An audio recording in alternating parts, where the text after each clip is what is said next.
such a wonderful turnout for our celebration of the legacy of Frederick Law Olmsted today. Many of you may be aware that this week marks the 100th anniversary of the death of Olmsted, and we're celebrating that in a positive way by celebrating his legacy of parks, of social philosophy, of his writings. And for that purpose, we have today a presentation of the one-man play, Frederick Law Olmsted, Passages in the Life of an Unpractical Man. Thank you again and enjoy.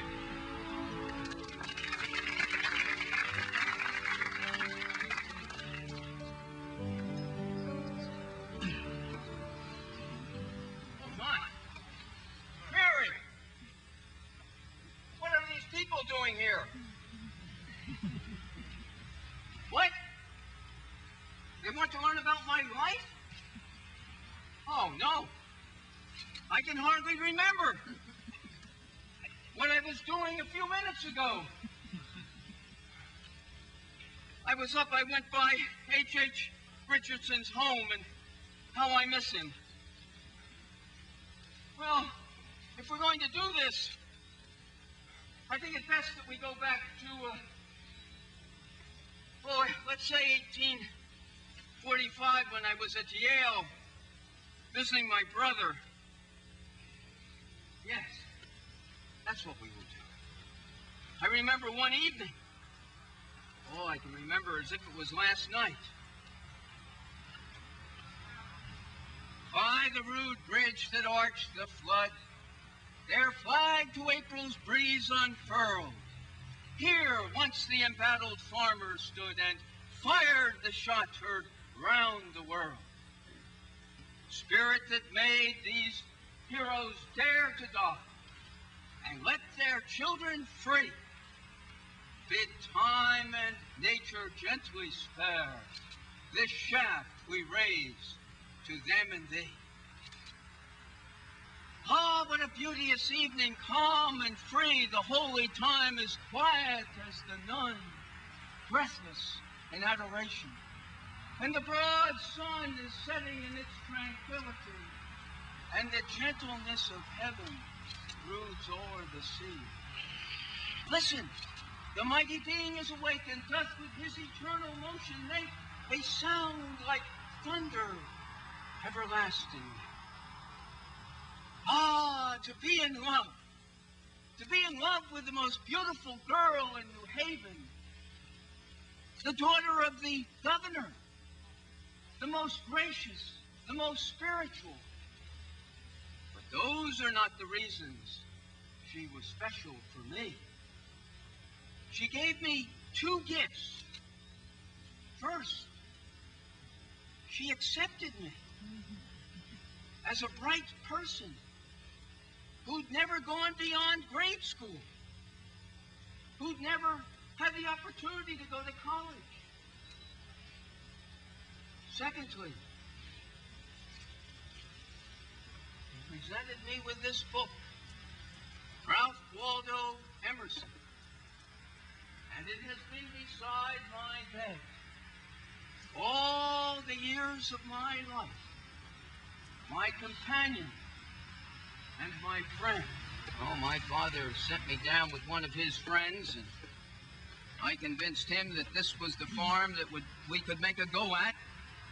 So there on Staten Island, I moved down to the farm there in 1848. And immediately, I began to get very interested in scientific farming. And I'd organize the other farmers there on Staten Island. And then Charlie Brace would come over, and we would argue through the night about different subjects, such as abolition. William Emerson, the brother of Ralph Waldo Emerson, was attorney, and he would come over, and we'd have intellectual discussions. And then one day I got a letter from John, and he said, Charlie Brace and I are going to England. Well, I never had the opportunity of leaving the country, and John had left the country several times. So I decided again it was time to sit down and write a letter. Dear Father, I think it would be of great advantage that if I were able to visit England and learn about the scientific farming that's going on there. Well, my father hesitated and thought, who's going to take care of the farm? And I replied that, well, I think I'd come back a much better farmer. So again, my father agreed that he would fund this trip to England. Charlie Brace and John and I arrived at Liverpool, and one of the first things we did, we went across the bay and got out, and we were stopping in different places, and we had something to eat. And the person in the store said, if you want to see something I think would interest you fellows, you want to go visit Birkenhead Park.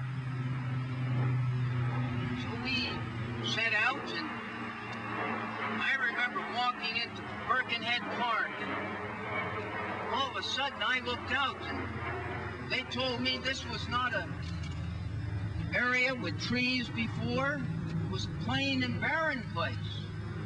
And I looked around, I saw the shrubs and the trees and the pools and people from all walks of life. Immediately I felt it was a people's park. World of writing. And now the idea of publishing came to mind. This was the way in which we could reach people. So I looked around, and an opportunity came with Dixon Edwards, publishing firm. There was only one problem. You can imagine what it was. They needed $5,000 for me to join. Where would I go for $5,000? So I sat down and wrote another letter. Dear Father, the publishing world, I believe, is the world that I can be a great success in. Oh, my father came up with the $5,000. And we started to publish, and we published Thoreau, and we published Melville, and we published others. And I was excited about this vocation, and I thought if I could go to England, then I would be able to find English authors that we could publish in America. Well, I got a letter from Dix.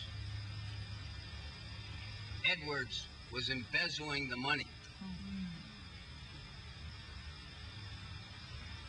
I was so angry, I paced the room and wrote a letter back and said, how could you let that happen? How could this be? You mean we're going bankrupt? Well, I returned to America, and what was I going to do? What opportunities would there be?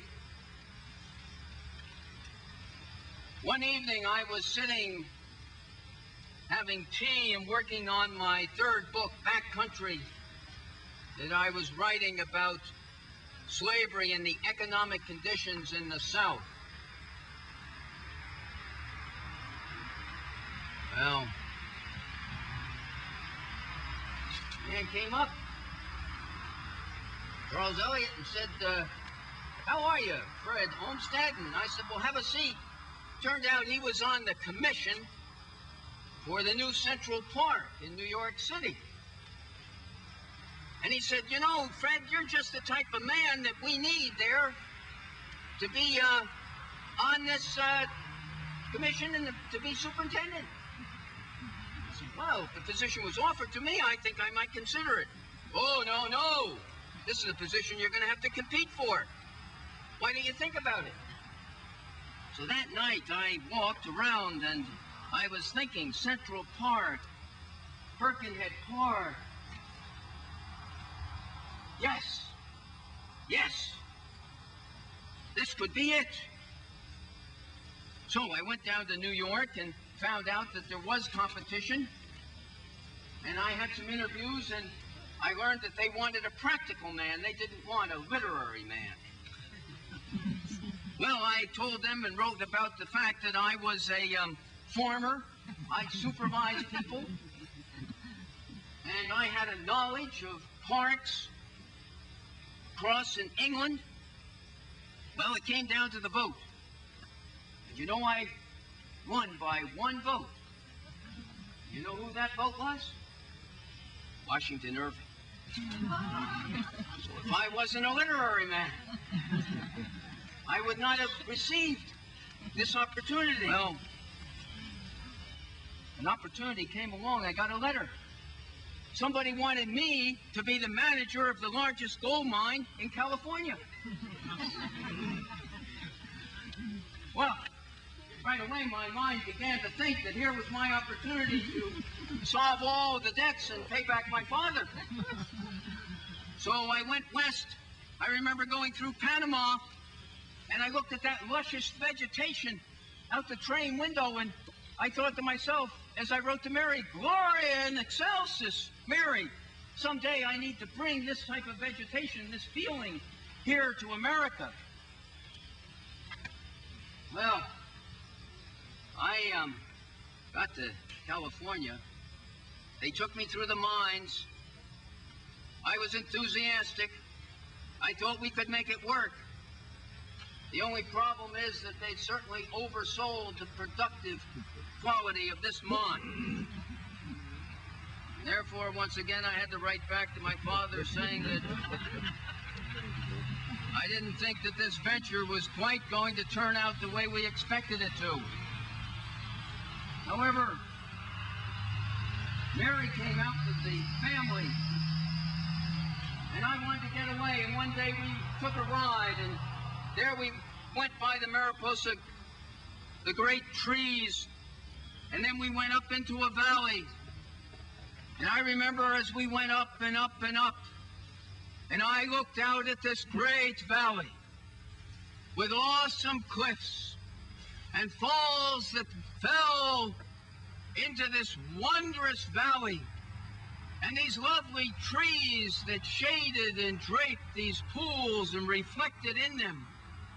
And it was not one scene alone, but it went on for miles and miles and miles.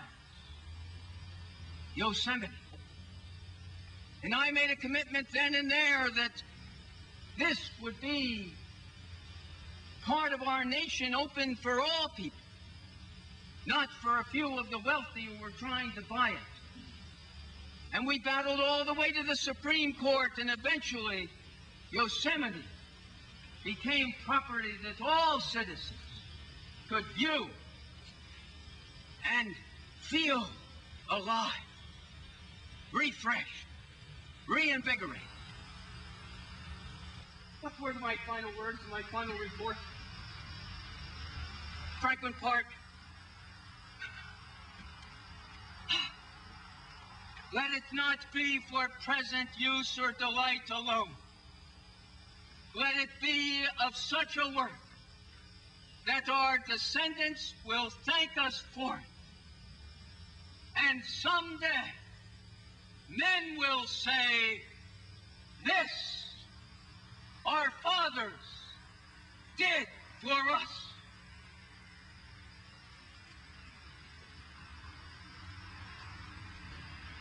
Damn! They did not follow my vision nor my plan.